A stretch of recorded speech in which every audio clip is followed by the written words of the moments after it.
Dave, you ready? I'm ready. All right.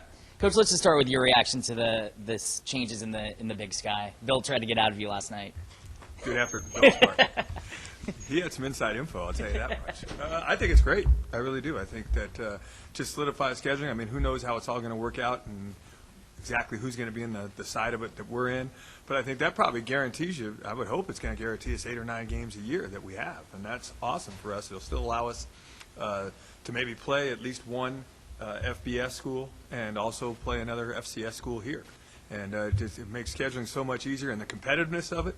I coached in the Big Sky for 14 years. That's a great conference. I've been in this conference for 2, and this conference is improving every week and every year. So I really feel that we'll become one of the strongest conferences in the country in football. Cool.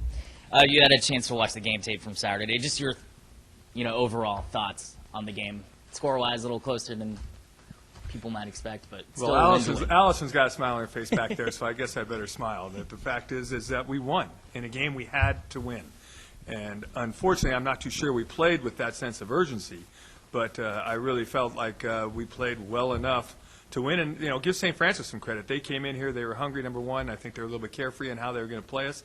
They were excited to play a school that was ranked in the top 20 in FCS football, and they gave us all we could handle. I give them a lot of credit. Coach did a tremendous job preparing his team, and we didn't play particularly well as a football team.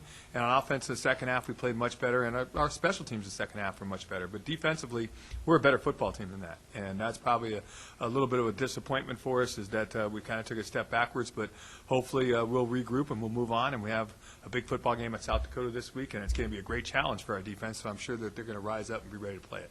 Talk about how big of a game this is this weekend. I mean, need to get a win to stay in the playoff picture, and just kind of a lot to ride on this one game. Well, I think that, I've said all along, we want to win the Great West Conference Championship, and we can't now. And I congratulate Southern Utah and Ed Lamb. They've done a tremendous job there, and they went 4-0, and winning at Davis is not easy, and they were able to do that. So I give them a lot of credit and congratulations. So now it's time for us to regroup, refocus, and come up with a new set of goals. And our goal is going to start first and foremost with South Dakota. And when we get that one, then we can worry about the next week, because that probably will be playing for a national playoff spot. But if we don't win this week, not putting ourselves in very good position. So we have to go on the road, and we need to win at South Dakota. Update us on the kicking situation with Jake and and Langford, and kind of your thoughts on. Well, I don't think there's any question that Jake had a good week of practice. If you watched him in pregame, you would have said, "Wow!" I mean, his ball gets up in the air so quick, and he was accurate, and he kicked the ball extremely strong in pregame. I felt very comfortable going in that he was going to do the exact same thing, and unfortunately, he did not.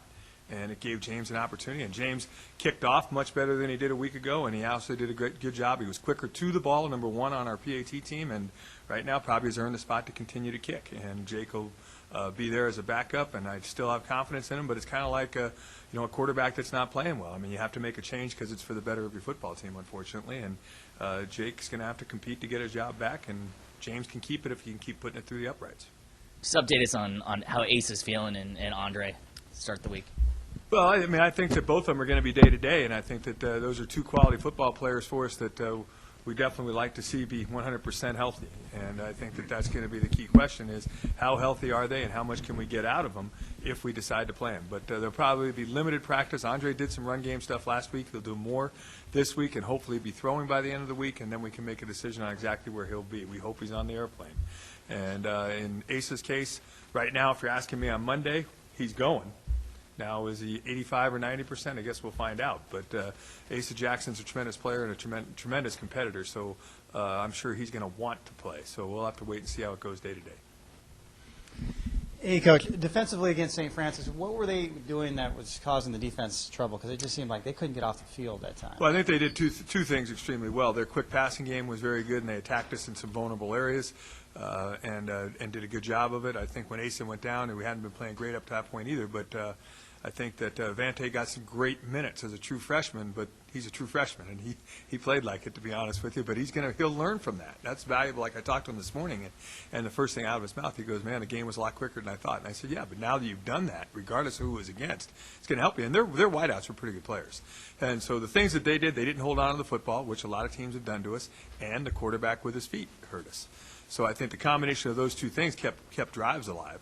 and they ran the ball efficiently enough to keep us off balance. I thought they did a good job formationally and did some good things that made us a little bit vulnerable, and I don't think we played up to the expectations we have for our defense. So the combination of the two things ended with a not a great effort from a defensive standpoint, but the object of every game is to outscore your opponent or keep your opponent to less points than you have, and we're able to do that. Yeah, on the flip side, it seemed like the offense, especially that second half, really rose to the occasion. What kind of adjustments did you guys make in the halftime? Because I know you had, 13 at the break, and then the second half you guys played I think very we well. stopped ourselves a little bit in the first half, too, but I really think that if you look at the start of the second half, I think our players did come out with a little different sense of urgency. Starting with the kickoff, I thought our special teams set the tone for the second half. The first series, our defense looked like they were playing a little bit faster and a little bit harder, and then we had a huge punt return by Greg Francis, and it was a big football play, and then we had a 16-yard field, and I think that got some momentum going for us for the rest of the game, and I think Brian Cook did a tremendous job of saying, here's exactly what they're doing and here's what we'll be able to do. And I think that in the triple option game, you always want to know what they're trying to give you and what they're trying to take away, and we were able to get the fullback running a little bit, and I think that it made the entire offense better. And I think we were able to get the ball to some different people, and again, the more we can spread the ball out, the better we're going to be on offense. Coming off that 5-game road trip, you had 2 games at home. Do you like how the team progressed over the last 2 games here at home? Or some I like the concerns fact that we won. I think that's definitely true. But, I mean, I think that, in football, you look across the country, everybody, it says you played St. Francis, and because a lot of people don't understand who St. Francis is. I mean, if it's Northern Colorado or somebody from the Big Sky playing somebody tough, it's a little bit different. But when St. Francis comes in and people know absolutely nothing about them, the expectations change as far as what everybody expects to happen. And you're playing college football. Those guys weren't out there to lose. They were trying to win the game. And I think if you look across the board and look at what William and Mary almost did to North Carolina last week. It can happen any week at any time. And if you don't, bad things can happen. And so I think that the other night, I'm happy with the fact we scored 41 points. I'm happy with the fact we had a pretty balanced offense with 200-something yards passing, 190-something yards rushing. But I'm not happy with the fact we gave up 24 first downs and 33 points. If you're going to give up first downs and teams are going to drive the ball, that can't result in 5 touchdowns. And our defense is a defense that can bend and not break. As long as we hold them to 3 points instead of 7 points, that's only 15 if my math is right. I think we got a much better chance of winning football games if we do that. So we have to get off the field and stop them, and especially as the field starts to condense, if they are moving the football. One area I'm sure you weren't